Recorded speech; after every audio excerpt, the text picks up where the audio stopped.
And you thought I would forget to push the talk button. Look, we only do that 3 or 4 times before we learn. But no matter, folks, it is Monday, and welcome one and all to the Mechpit chat for this week. I am, of course, your host, Ironcaster, here to talk with you all about those big bots and all that fun stuff that, is going to start us into the week because, we can only, focus on the negativity far too little, far too much, and I don't know about you, but I'm in a good mood. How are we doing, everyone? Because it is Monday, and it is not only that we are a little over a week away from Thanksgiving, which is a bit of an odd thing to feel like I'm saying because it's one of those holidays that always feels like it's just way too far off. I'll probably just do the same thing I wind up doing every year, and I'm gonna wind up going out to my mom's and go sit down with the family, and we're gonna have our turkey and do all that, and it's those little traditions, those little things that bring us together, that you can always kind of look forward to and count on that really, really make me look forward to this time of year. But let's see who all is out there today. For example, we have David Glenn, who's as always the first one in here to mark his territory and greet us all. Welcome, sir. I am so happy to have you. As is the listless receptionist. Hey, hey, long time no see. We got to get together soon and that'll get you on the stream. David C, as always, is here and he's saying hail everyone, and he's welcoming people in. As is that guy, Agent Decibel. My friend, I hope you are enjoying Overlord because it has been one of my most anticipated series, one of my favorite ones I'm looking forward to, and you only heard me talk about it about 1,000 times. And you know what? It's been a pretty chill little week. I had a chance to sit down and kind of do a little catch up on my One Piece for this week. And one of these days, I will have to sit down with our dear friend Brandon, the anime guy, to continue our One Piece talk because we are only about halfway. We're only about halfway through the series at this point. It feels like, or maybe a third. A damn good series, yes, it is indeed, my friend. Which is why the Pleiades have made their way into our lineup of the waifu wallpapers. Because we gotta have a little something on screen to enjoy and appreciate. Let me actually, can I slide that up? Oh no, we're adding to it. We're adding to the waifus. There we go. We gotta have the best battle maids around. But no matter, folks. It is. Let's get into it because I've got about one or two little stories I was going to kind of touch on for this week, and well, let's head on this here because let's get started. I've got about one story here I wanted to kind of bring up because I think it's just I think it's a rather useful topic to have. Our good old friends over at GOG who've always focused on the game preservation have been really ramping up their efforts to focus on that with all those classic titles. And yes, you come into a snake girl. So basically what GOG has been doing has been pushing to really up their efforts with game preservation for those classic titles that we've enjoyed in the past, and in some cases just kind of have sadly fallen by the wayside, and due to the advancements of technology and sort of the way some of these games were even written and coded when they were coming out, are just outright not compatible with our current lineups and technology capabilities. You have to have this. You have to have at least a certain type of graphics processor installed, but we've long since outgrown those, and so it's no longer applicable to our systems, and yet the game requires it. what are you to do? And as such, some of these games are tragically falling by the wayside, having difficulties being able to be run on our modern systems. Even though we have pictures that have more, you can have a photo of your family that takes up more file space than that old 1996 game from yesteryear. The new GOG preservation program already covers 100 classic Windows games, which you can you check out over on their catalog site, ranging from the original Diablo to Heroes of Might and Magic 3, and more. All shown on the new with this new preserved by GOG stamp. They've been one of the premier go-to sites when in terms of like game preservation and getting games running on PC. As great as Steam is, they aren't doing a lot to try to keep those titles preserved. That's more on the developers. And yet GOG is here to at least help do some of that stuff. So, the guys that brings us games like The Witcher and Cyberpunk are actually stepping up some efforts in some other areas that, we should really stop and appreciate. I don't know. It's just one of these things that's not too many people are making huge efforts to do, or if they are, it's these fan efforts to preserve a game that a company like Nintendo, for all their goods and ills, is going to try and shut down. And yet they're almost a necessary evil at times.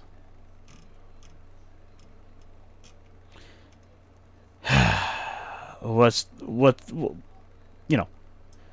are we to do?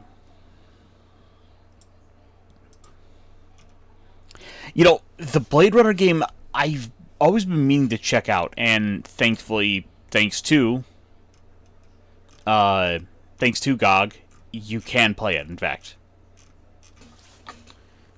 it's fully playable on modern systems.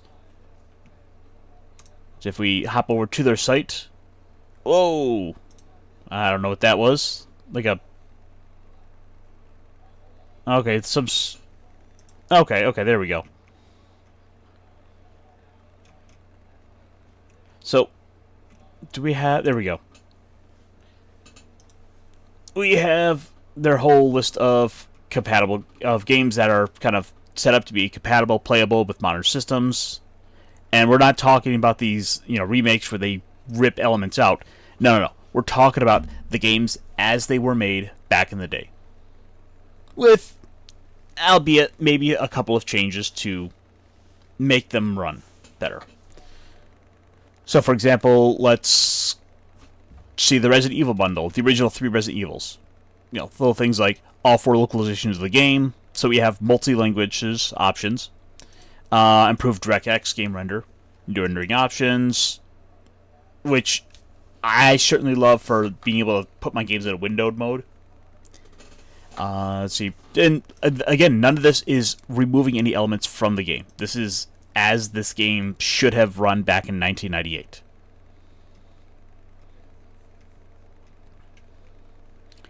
And then, maybe there are little things in here that quote unquote change the game, would be like making some of those hidden unlockable, run through modes playable from the start. So if you want to play Tofu, you could do it straight from the start and not have to play through 2-3 times in order to be able to unlock that. It's a useful little feature just to be able to check out some of those nifty little bonuses for 25-plus-year-old games.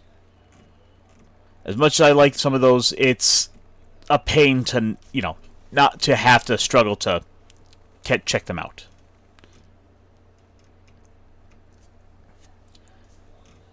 Let's see what else we have here. SimCity 2000.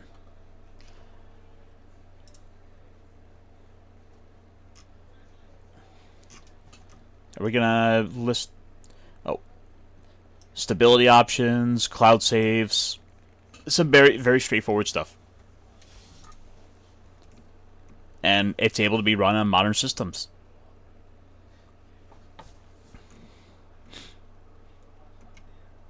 All I could say is, hey, this is an overall a good thing. Plus, it's all DRM free, so you could pop this onto a flash drive and carry it over to another device and install it. Not that I would, do all that, but yeah. Oh, let's see. Yeah. Oh my gosh, these games were ridiculously hard, and the thing is, there are times where some of these games were just difficult, just because there are simple conveniences that just hadn't been taken into consideration. To have to stop and keep an item in your inventory for the sake of saving the game is a pain. Nobody likes that. Like the ink ribbons in Resident Evil. Nowadays, no one would think to do that, but that was part of sort of the horror element of it, knowing you only had a limited number of saves. I get it, but if the game is hard, don't punish me for trying to play the game. Let me struggle through all the other stuff.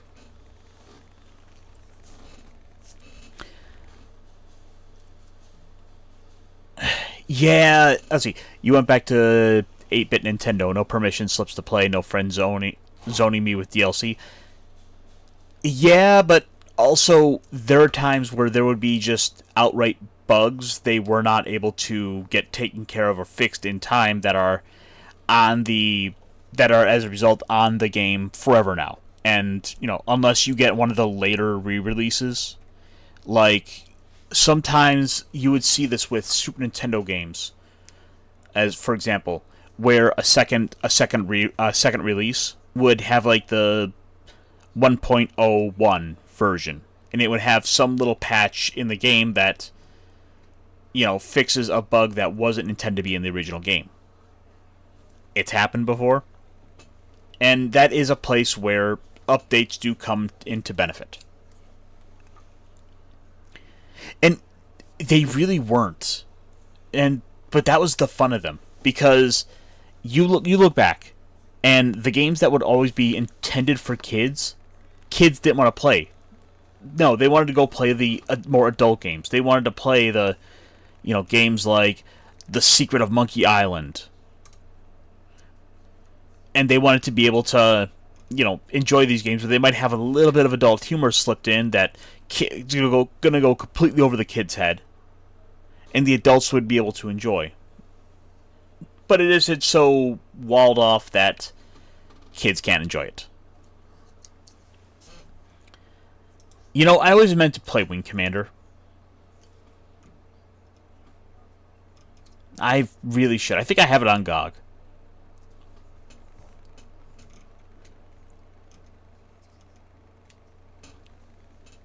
Oh, geez, Leisure Suit Larry. Yeah, no, definitely don't let kids play Leisure Suit Larry, the game about the world's biggest horn dog who's looking to always get laid.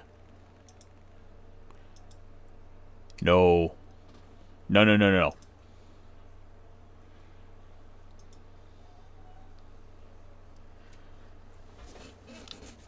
But that was kind of the big little thing I wanted to talk about this week, because, well, with all these games that are coming out constantly, there's stuff coming along that there's always new games coming out every week. There's all kinds of shovelware. There's the modern stuff, but we never really take a chance to really stop and properly enjoy the old stuff. I feel like at times I can be just as guilty of that as anyone else. But also that's sort of the upside of having Sony options. You can have a very specific taste in games, and you can enjoy those. And David, you have like you fortunately have like 10 Leisure Suit Larry games you can go play. For all the point and click insanity of those. oh, you worked with a guy like Leisure Suit Larry? I believe it. You know, he's a gross little frog of a man who's always like trying to get up and trying to get into bed with someone, doesn't matter what, and he holds the goals, they say. But speaking of holes, as odd as this segue is, there was a new CMAD video that came out, and well, I haven't had a chance to show it with Brandon yet, so why don't I play that here for a change? And we of course love CMAD. Does these adorable little, and we'll go ahead and paste that just for anyone who wants to go out and check and subscribe. CMAD does great little animated videos, and I cannot recommend their stuff enough. Let me.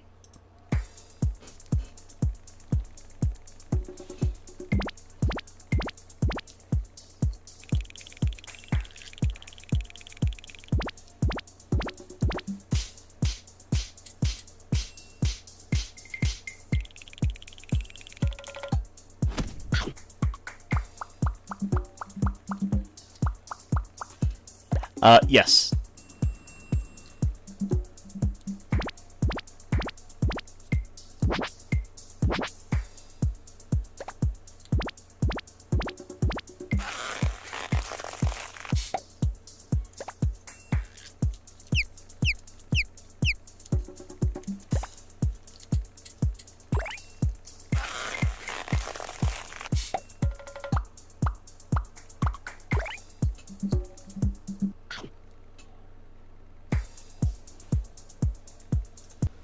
Okay. So yeah, I just funny. Just they kind of take a little bit of a side project, just having Free Ren and Fern off, having other adventures, I suppose. And who would I be to deny you all of that? But regardless.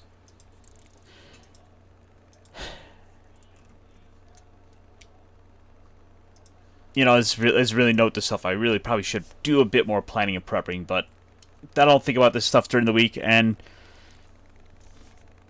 it just kind of passes by. But Decibel, that is a YouTube account that makes some little animated shorts using anime characters. CMAD has been around for quite a while, and it's been the channel has been a delight every time I bring it up on some other streams, and well, now you've been inundated with CMAD.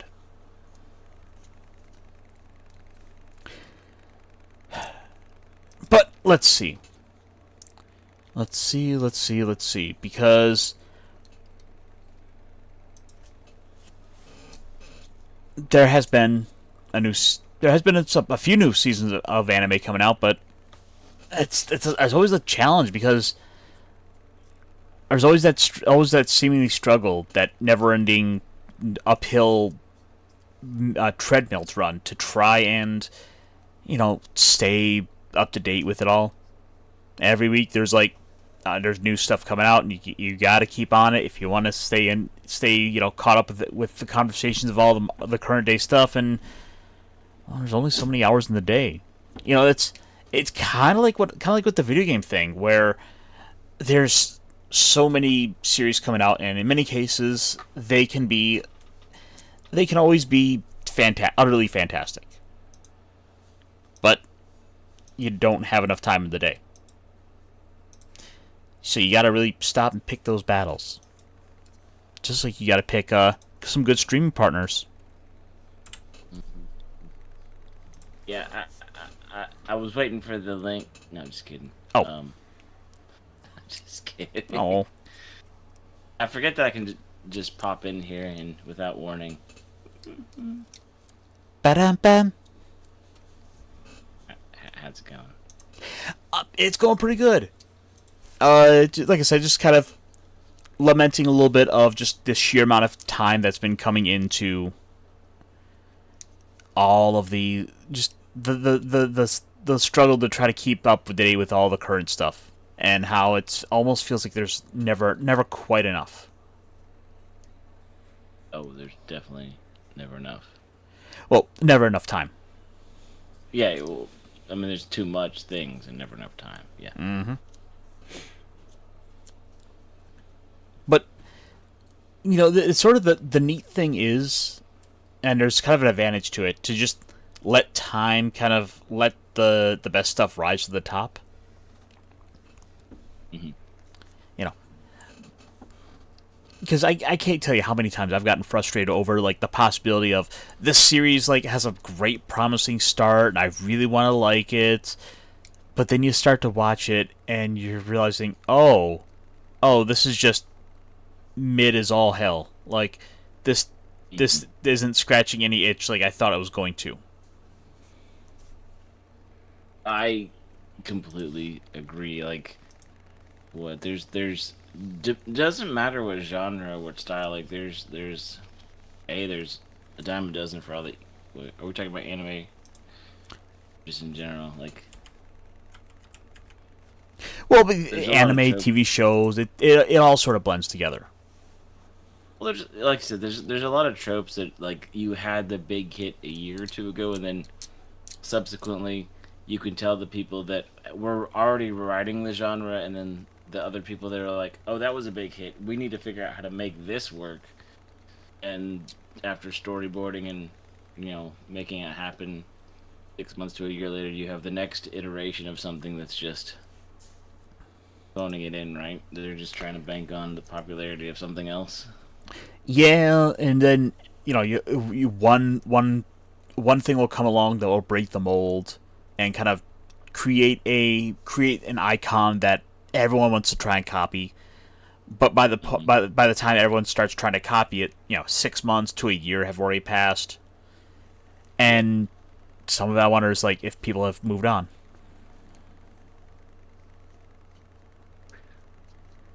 You know, David Glenn, I never really thought of RRR as the Epic of Gilgamesh. Um, I don't remember if and when I watched the Epic of Gilgamesh. I enjoyed RRR for what it was, but it's also a 3 hour movie. Yeah, a 3 hour And, movie with a 3 hour musical with an interlude. uh, and that makes a very good point. Some people are willing to watch almost the same thing over and over again if it's good, if it keeps on delivering right. So you have tales as old as time, and I'm not talking about Beauty and the Beast, but I did. Um, but some of these, they're tropes. They stir our souls and inspire our imagination and fantasy and such every time because they're so deeply rooted in lore and have such depth to them. And then you have the stuff that's just copy and paste, right? Right, And it's just but yeah, like also I at the same time, you on the flip side of that, you have the tropes that the stories that have become so universal, so beloved that they stand the test of time. and right, and like some, like you said, there's some things it's like I can watch over and over and over different versions of it, and sometimes it's like it was done. This is the best version of it. It's done, and I don't need another. Right? Right. You know, but then also at the on the flip, but that's also actually sorry. I just noticed Despel brought up Robotech, and I wonder how Robotech would compare to watching Macross. Like both are held up and so beloved, and as always, fuck Harmony Gold. Mm. Well, aren't they the same art, just different storytelling? Well, Macross was the Japanese shows that we amalgamated into what we got as Robotech. Well, that's what I mean. Like it's the same art. It's just chopped and screwed to American version of it, right? Yeah, but I really need to look into a breakdown and just how different it is. I think I think Pop Culture Mechanic has talked about it on some of his streams too, and I think there's a few other people who know more than I do, right? but I think that's a kind of gross summation of it.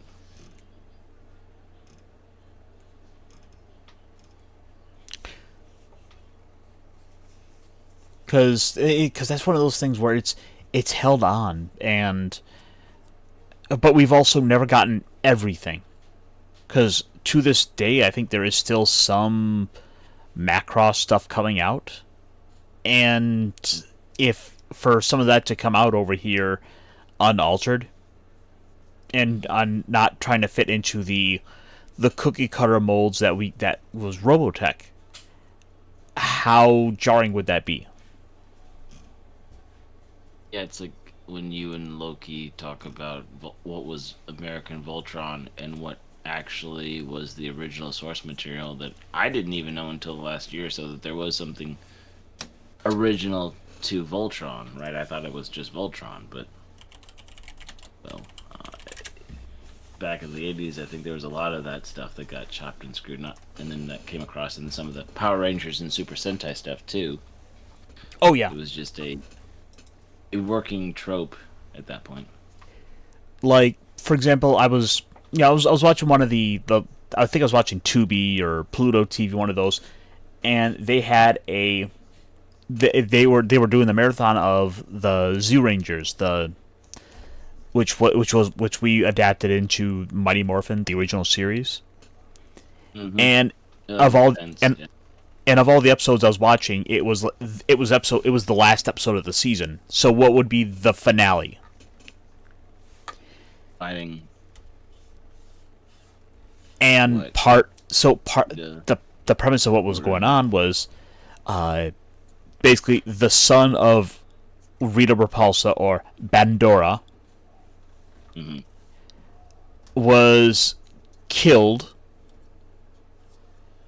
and which first off the fact that we got Rita Repulsa, didn't have a kid, only for her to like have this big oh my god, the Power Rangers killed my child moment,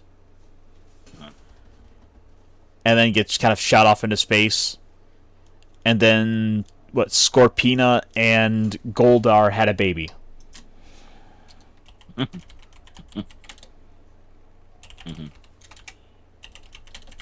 Actually, I could probably pull this up.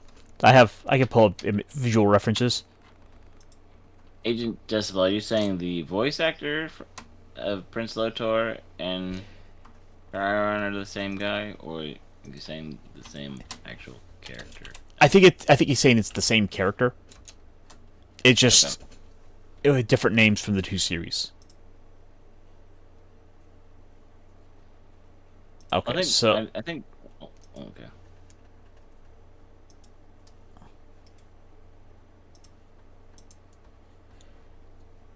all right. So let me bring this. Sorry, this is the best I can do on short notice.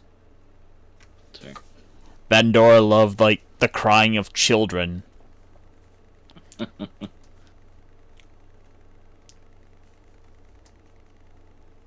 Oh. And they had a baby together. Oh, guess that's what you do. And I'm just were shut off into space like, I'll come back and get you, and then we never see them again because they went off. The next season was completely unrelated. Mm-hmm.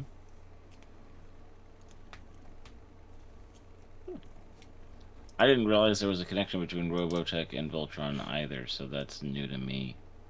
Like, being that I was, well, I was young in the 80s, so there were things that I was aware of, but wasn't old enough to catch all the lore and understand all of the connection points. Yeah, I remember. Okay, for Power Rangers, I remember watching the first season or two, right? right. Because I was old enough I was at the age where I was like, that's kind of cool, it's kind of silly, but kind of fun.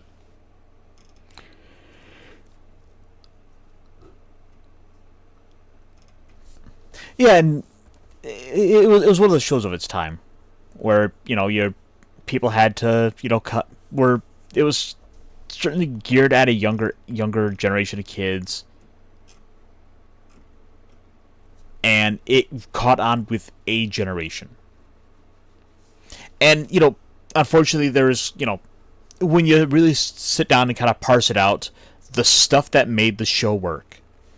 Yeah, sure, there's the stuff with the high school stuff, whatever, but it was basically people in spandex doing martial arts, and you have giant robot fights. Like, this is it's practically a Godzilla movie. Okay. And heck, Ultraman, one of the other major tokusatsu series, outright recycled Godzilla suits. Nice.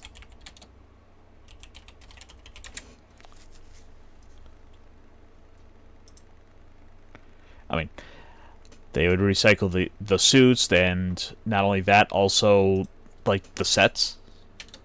Mm. It makes sense to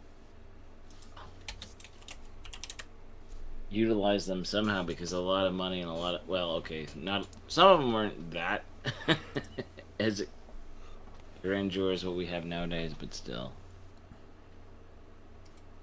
being good stewards of the studio environment by reusing sets and pieces, right? Oh yeah. Okay, quick though. This summer, when they said they were done with Power Rangers, and they were selling off assets, and I know we kind of talked about it, but how tempted were you to or if you had money, would you be tempted to go out and try and bid or get some sort of suit or memorabilia from the old Power Rangers? Oh, so the thing was, I had a couple $1,000s at the time, and some of the stuff was I was in a range at the time that I was kind of able to afford, but it's quickly been getting far outside of what anything I would have been able to get. Yeah. In fact, a couple of those have been, I think, finalized. Oh, really? Yep. So let me...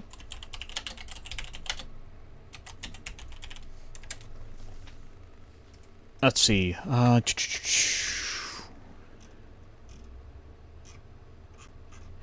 Yeah, I think they just finished up the price for the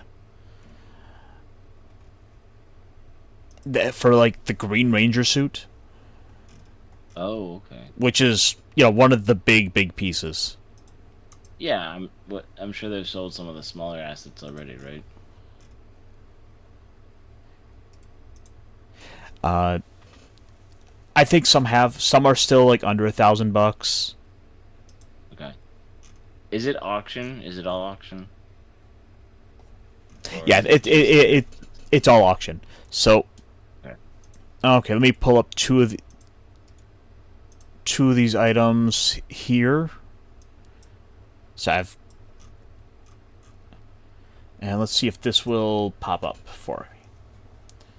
So currently, one of the big items that was being auctioned off was the Astro Mega ship model they use for filming the transformation sequence. How tall is that? Let's see. Original 22 inches tall. Okay. Last I saw, I think this had finalized at $30,000. Holy shiitake mushroom. Someone has a great little piece of their childhood.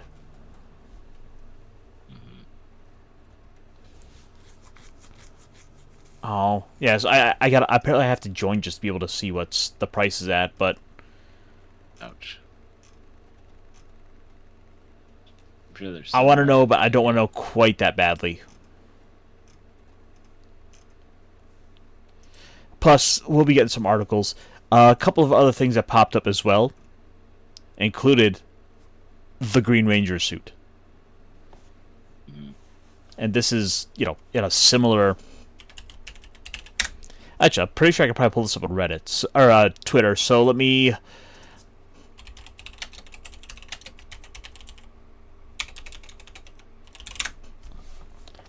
take a look.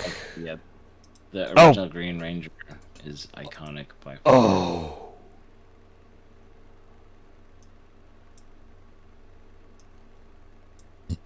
Sorry. So let's pull this up. So these are the ones that have ended and sold. Okay. So the Astro Mega ship, the miniature that did the transformation sequence, $47,000. We. Yeah, that's house money. Mhm. Mhm. It was the Green Ranger suit that went for 30 G's. Mhm. Let's see a couple other things. The Thunderzord hero helmet was 27,000. Some of the actual original suits. Geez, what would you do if you had $23,000?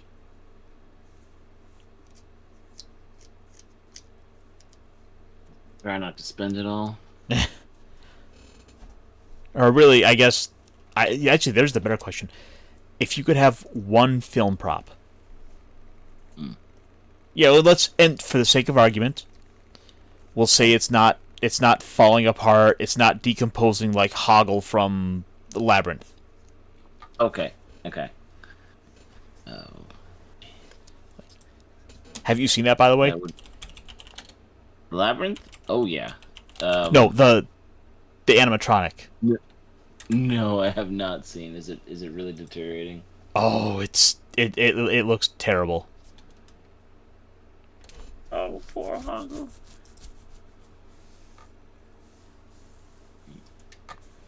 But while I look this up, That's a huge question. It's a big question. Like movie set prop, right? Or just... yeah.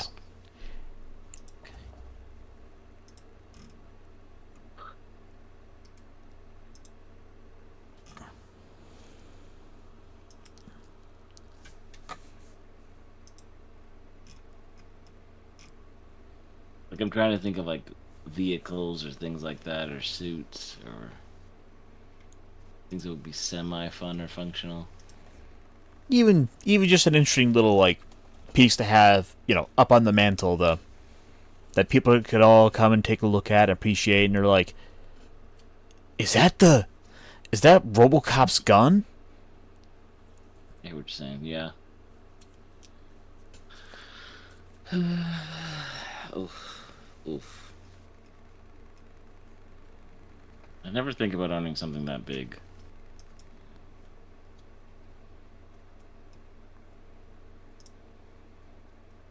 Oh, but have you thought about owning something as horrifying as Hoggle? Oh, that's awful. Oh. That's what he gets for peeing off the side of the labyrinth. The bog of eternal stench. Mm-hmm. Looks like he fell in. Yeah. I'm guessing Ambrosia grew up like a normal dog. Probably. Yeah. Hey, pop culture mechanic. We were actually just talking about you earlier. Yeah. Teach us the ways of Robotech and Macross. Although I think you did a stream on that pop culture mechanic. I think you talked about it. Now I'm starting to think there's probably a claymation, like for some Tim Burton movie. There's probably some prop or some character that I would love having the Would you figure go? for. Would you go for one of the obvious things, like one of the Jack Skellington heads? Maybe a pumpkin jack would be fun. I'm like, Pumpkin I'm King. sorry. The best we can do on short notice is the Snowman Jack. Oh, okay. Um, Maybe the penguin suit from Billy Madison for obvious reasons.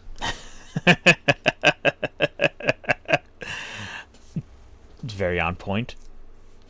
Stop looking at me. Yeah, but then it means you have to like marry. You have to get married at the end of the movie.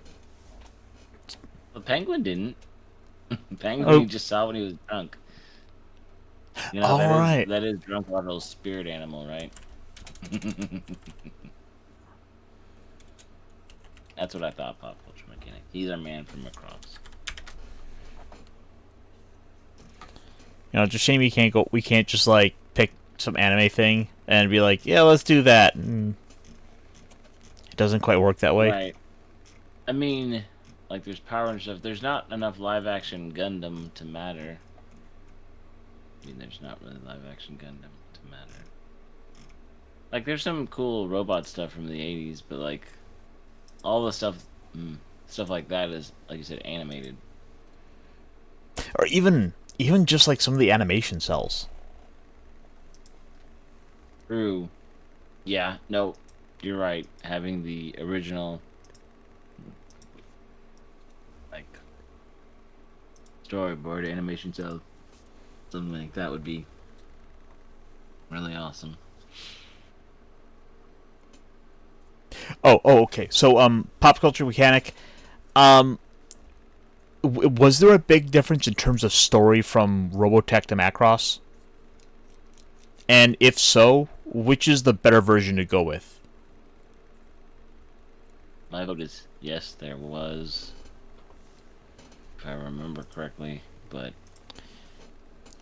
I I actually did buy a Macross season or movie. I think slightly based on sales on Amazon and slightly based on recommendations from Pop Culture Mechanic, but I can't remember what it is, and it's in the other room, so I'll have to go find it later. Did you ever watch Bubblegum Crisis or AD Police? So I don't think I've seen those. So I've seen little bits of it, and I think there's another movie as well, but they're I think 90s, but it's like girls who have like these kind of smaller mecha sort of just like armor suit type things. And I need, like I said, I need to watch them because they're on all the platforms, and my friend let me borrow the DVDs a while ago, so I have no excuse. All right, we're pulling up. We're going to Wikipedia. Let's see, 8 episodes, 330 minutes.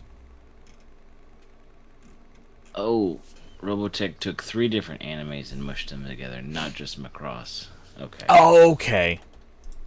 Yeah, they did Starship Yamada and something else, right? Yep.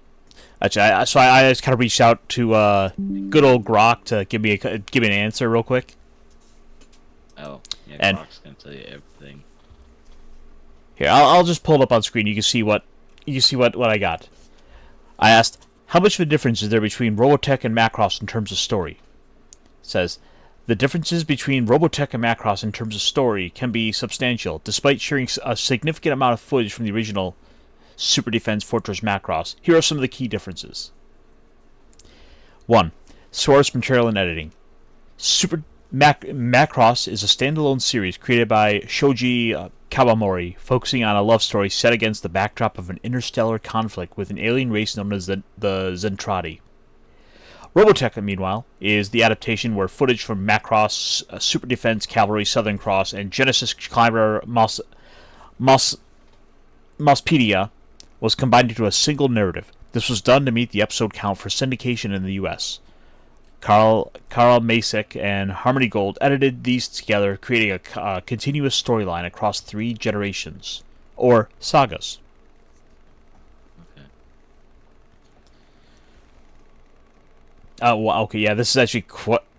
Okay, this is a pretty little in-depth explanation here. I'm sure Pops will probably correct Grok if it's wrong. The original story revolves... See, Macross, the original story revolves around the SDF-1 Macross, its crew, and the cultural and emotional impacts of the war with the Zentrani. It includes themes of love, music, and human Zentrani integrations. Robotech, the first saga, retains much of the original Macross story. It modifies details to fit with the subsequent stories, such as character names were often changed to sound more Western. Rick Hunter was Hikaru Ichijo,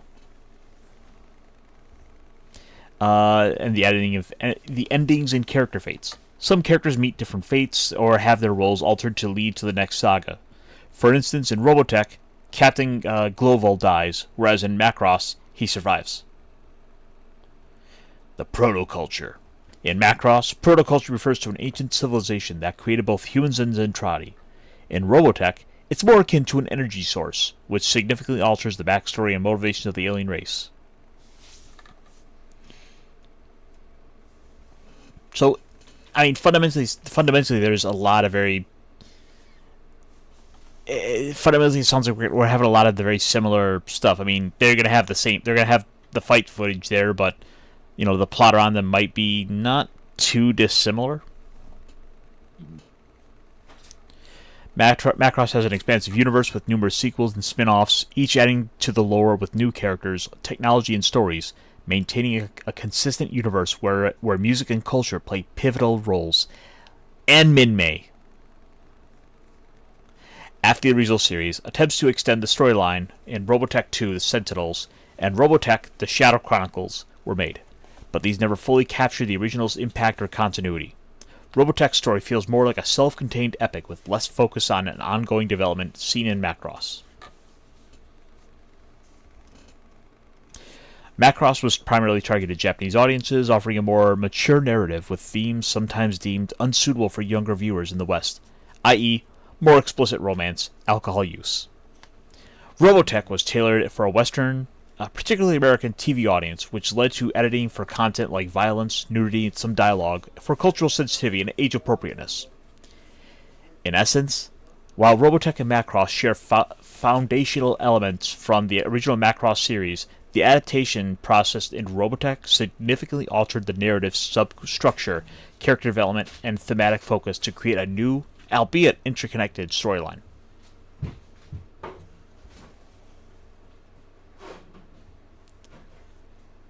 Wasn't gonna watch it all. But which version? Yeah. I'll watch Macross, obviously. I mean, I'll probably just cop out and go for the Robotech because I've got the Blu-rays. If you already got the Blu-rays, you might as well watch them. Yeah, Harmony Gold got my money. I mean, that happens. Yep. Well, I mean, that's the biggest thing, though, is especially, like, I know there's people that watched Gundam Wing when it showed up, but then in the last 10 years, the influx of availability of anime, right, and all the stuff that's showing up, and there's more people. There's just, it's the same thing with music and everything. With technology, they have the ability to make more, put more out there, and it's the sifting through, and then all of a sudden, depending on when you show up on the quote scene, there's the backlog of things that you've heard about, but you're trying to keep up with current stuff, recent stuff, see what's coming out next. All the while, every season there's 2 or 3 that are actually worth watching that slip through the cracks, and it's like, what am I gonna do, right? Can't it? And some of these stories are really good that the binge model ruins the digestion of it sometimes, right? If you watch it once to get through it, you're not getting the impact of the story, and well, you don't have a week. You don't have to sit here for a week and sort of chew on what happened. And I guess that kind of is getting back around to what we were talking about earlier, because there's always that constant struggle to keep up with all the modern stuff, and yeah, there's almost like pop culture says there's almost too much anime to watch now. It's so all there's easy for stuff to slip by, and I mean we did that with Knights and Robot. So that was like a 2012-ish or something. I thought it was 17. 2021. Oh, is it that current? Maybe you're right. Yeah. Okay. No, 2017.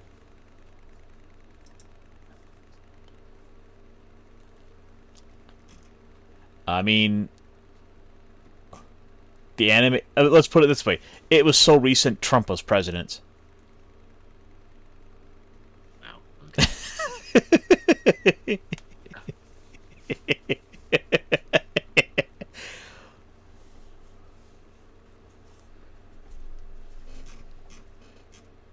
I mean, not every president gets to be the bread of the sandwich, right? Is it an ice cream sandwich? Well, yes, actually, now that you mention it. Oh, good. Corn Pop took my ice cream. He's a bad dude.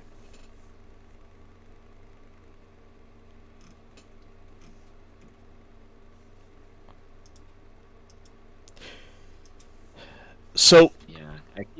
Oh, go ahead. so I guess to kind of start wrapping up a little bit. Uh, what have you been watching? Because like we've been sort of going hit on that idea of the series that kind of passed by. We're getting back to, Mhm. and well, I guess it's kind of like what have you been going back to check out? So I think I finished up last week, right? During our week off, but I watched the first season of ReZero. Um, I really all I knew that he had the thing where he woke up and had to relive, but I really didn't know anything else other than the Groundhog Day connection.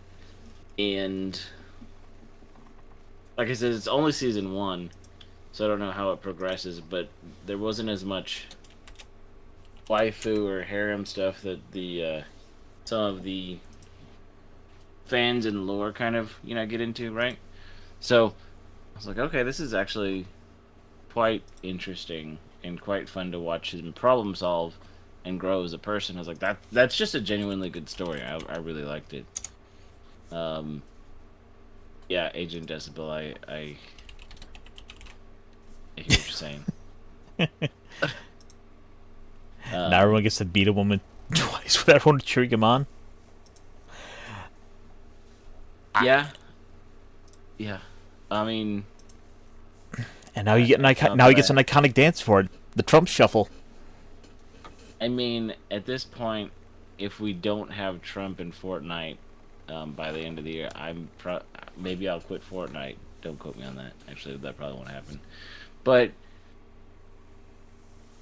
yeah, Kamala's Freedom Town did not help her win the election. But anyway, enough about that. What were we talking? Yeah. So yeah, ReZero is the one I redid, and then currently I finally started catching back up with Shangri-La Frontier, which is great. Really liking that the seasons. I mean, you have an Hasn't hit affinity the to it big- because you have an affinity to it because the main character has like a bird head. I really didn't want to lead with that, but also I like how it's an isekai without being an isekai because it's immersive, but it's not Sword Art Online where he's stuck. He's just playing games, and the fact that they can use his storyline to, his character be like, oh, I'm getting stumped on this game, so they can bring in any other sort of game, trash game or other game, where he can go and talk to a friend, like he needs advice or needs to pause on his quest to gather resources, and he doesn't have to grind for levels in the game. He can go to a different game and try different physics and remember how he problem solved in that game, and then go back and utilize that for the other game. So adds kind of this dimensional aspect to it. And so it's like I said, it's just fun. And Okay. So there's a bit of a game hopping. occasionally, it's mostly Okay. just the one game. But every now and then, when it's like, to me, I think this season started a little bit. There were some moments, but like it's building up to something. You have a moment, and then it's almost like you can tell they're gearing it for something like a bigger arc, but the pacing had been slower, so they needed to step aside, do not quite a bottleneck episode, but something that kind of offsets, where you have just the side story thing that doesn't affect the mainline story, so then you come back in and you like hopefully launching off into something really big, right? Right. So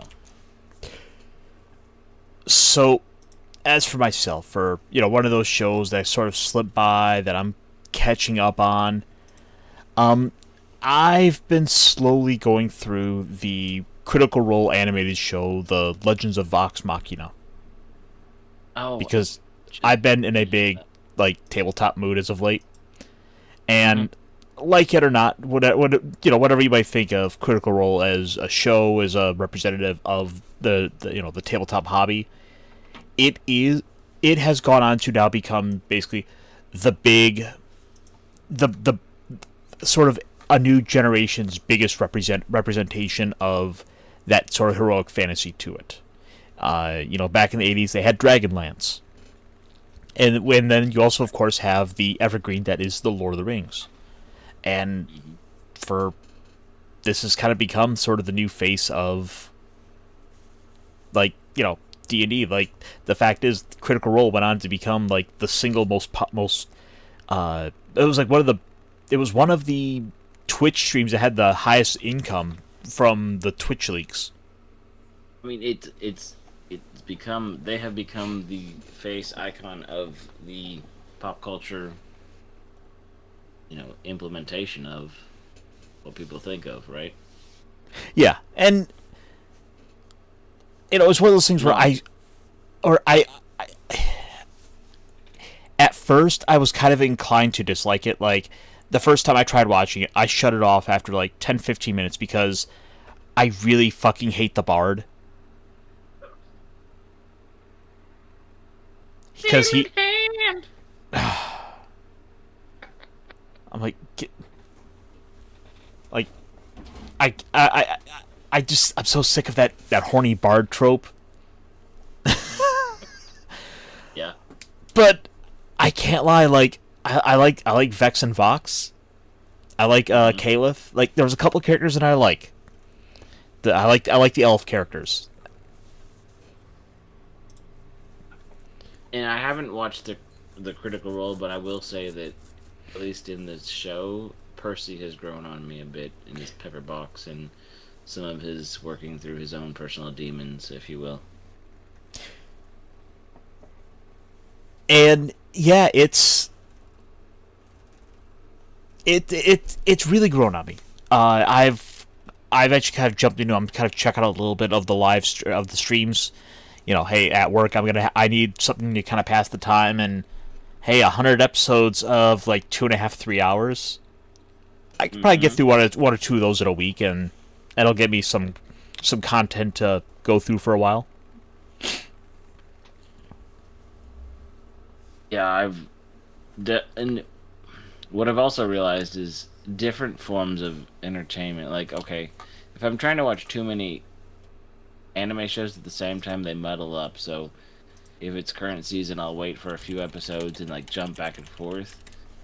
It's the same thing with like, if it's the same medium and it has a similar aesthetics, it's easy to blur it together. But if you have like the podcast or the Twitch stream or the different sort of representation, it's easier to categorize them and work through them at their own pace and more independent of each other in a way that allows for your mind to go in different places too, which really helps in the, I don't know, enjoyment.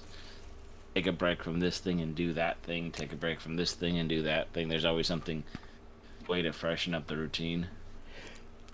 Well, the other thing I've been doing is I'll pick like for like the spring and the summer, I sort of did a thing where I would kind of Adult Swim it, where I would have like an episode of one show and then followed up by an episode of a different show to sort of have like a nightly schedule of shows to go watch. You know, kind of draw it back to that era of like watching shows like on television and not just binge them. Gotcha. And then, but then I was like, oh shit, I really need to watch a lot of One Piece. Okay, so Decibel, Hunter x Hunter does have some interesting villains. I think you would enjoy. He's a guy who's all about his villains. Okay, yeah. And knowing like the bug stuff like, with Hunter x Hunter, I think he would appreciate that. Well, is it exactly classified as Shonen Jump or just Shonen Jump style? Oh, it's Shonen Jump. Okay, because yeah, it has the fun instance moments. You know, the 3 episodes to work through something, but or 2.5 episodes sometimes, or maybe just 1.5 episodes. Lot of great caricatures. Yeah. So I would actually recommend a series by the same creator, one of the most highly rated of the shonen action anime of the 90s. What was that? Yu Yu Hakusho. Oh yeah. I know Snacks is a big fan too. Mm-hmm. I mean, the thing is, it has of all the things to it. The one thing it can certainly hold its hat on is Yu Yu Hakusho has the single greatest martial arts tournament arc, one that has become the gold standard that everything else is compared to, with a great buildup of a villain that you want to see fight. You want to see the villain who's been really kept a bit of a mystery to what he can fully do, has been kept in the dark for the entirety of the show up until that final fight. Yes, after Overlord.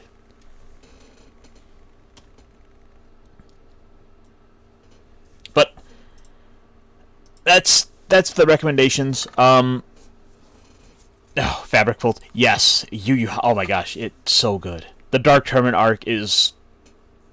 I cannot say good enough stuff about it. Which, by the way, as your daily reminders, people, is a perfect chance to remind you that the Dark Tournament arc is the single greatest martial arts tournament of all of probably entertainment.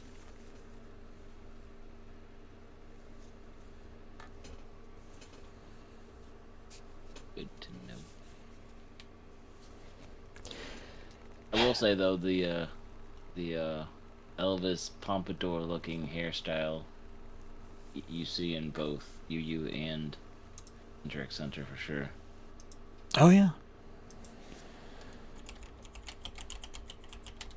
It's funny how that's so in the anime tropes, and then you see it in the live action stuff too, and it always makes me chuckle.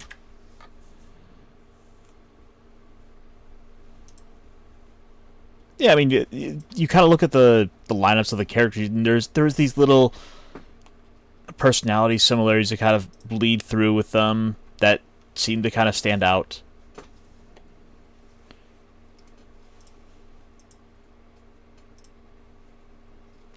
But I mean, it's kind of like the guy who did Fairy Tale, and then he turned around and did,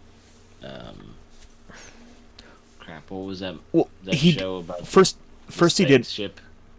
he did Rave Master and Mayor. Mm-hmm.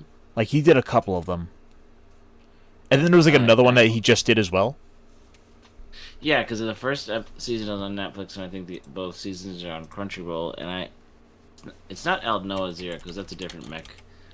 I'm blanking on it, but yeah, but the character like Lucy and Happy are in it, but Lucy's has a slightly different name, but Happy is still named Happy, but Happy is an animatronic cat that can turn into weapons, but it's still voiced by the same people. So like he doesn't even mince it. It's like these are your favorite characters. You're gonna have a character that's basically the same moving forward. And it's gonna be based on this again, the same blonde female type, and now we're gonna try this version of her, right? Oh yeah, yeah. It's like, hey, if it ain't broke, don't fix it. And and I guess he's got his waifu. Yeah, there was a. It's funny though. In one of the first episodes, they're in the little space cafe or something, and so you see Lucy and Natsu kind of walking off. And it's like, oh, who are those? Oh, just some old friends. No big deal. But you know like that complete. I think this week I might have to go do a little bit of searching because I think I gotta add to the waifu slideshow and bring in a couple more of those classics because some of those characters like Urza, Lucy. Yeah. I think we need to really appreciate them. The waifus of years past. I think it was on Brandon's stream when I was on a couple weeks ago. I said that I was kind of catching up on watching some of the old fairy tale, and like I just got to the 7-year gap where they all vanished and came back, and somebody was like, "Yeah, you know, we're all too old for fairy tales." Like, well, I mean, I guess. Yeah, where's Jake D? He likes waifus too, but I have not seen him around in a while. Waifus? Yeah. I endorse this message. He has Pop Culture Mechanicus had a waifu month. Are we currently in a waifu month? I think he's doing waifu Sundays, and I had to Okay. make sure that I had to prop up two of my waifus from Overlord because that's been one of those series on the tip of the tongue. I mean, defending your waifus is like defending, you know, you gotta defend their honor. Yep. But can we both agree that like the Evangelion argument of Rei and Asuka is long past its prime? Yeah, I mean, it's a bunch of brooding kids. Like, they should get over themselves and move on anyway, right? Mm-hmm. Plus, I mean, we all know that that's not the right choice either way. Well, yeah. Because when you're talking about waifus and not talking about storyline attainability, it's just the quality of waifu. Of course, we have to stop and appreciate my favorite. But that is up for another time. Maybe we'll be doing the Mechpit chat up, waifu appreciation after dark. And that will have to come for another day, another time. Punkwaddle, thank you for showing up here. What you got going on for us this week? Well, I'm back to making my normal set of videos. Last week I was just having, I was having a brain fart and whatnot. So I only did the Ice House, and I also had some other stuff going on. But this week I made sure to get at least something prepared, so I'll have a positivity tomorrow. I'll have the PSA on Friday, and then the regular scheduled Ice House on Saturday. And if I think of another segment, I'll start working on that throughout the week, because I like having a different sort of take and spin for each day. You know how Loki has his themes for the mornings, and I have a 5 to 12 minute video. It's, it's almost the same, but it's, like I said, it's fun to have a different sort of fun, entertaining. I'm sure that I need a penguin pop culture something. We'll see. We'll figure it out. I got some ideas. All right. But guys, and then I'll be hanging out with cool people. Oh yeah. So the link to his channel will be down in the description. Check him out also over on Twitter, where he's he's wilding and getting tweets out. You can find me over tomorrow with Pops and Stone Loki and Squeaky Mouse for Talk Hard, where we are delving into a Stephen Chow movie in Journey to the West, Conquering the Demons, where we get to have a little bit more of that kind of slapstick martial arts fun. Check that out. I'll be sure to get that posted up in all the usual places, and come on by, check it out, and have some laughs. Until later, folks. Be good. Take care, and we will talk to you later.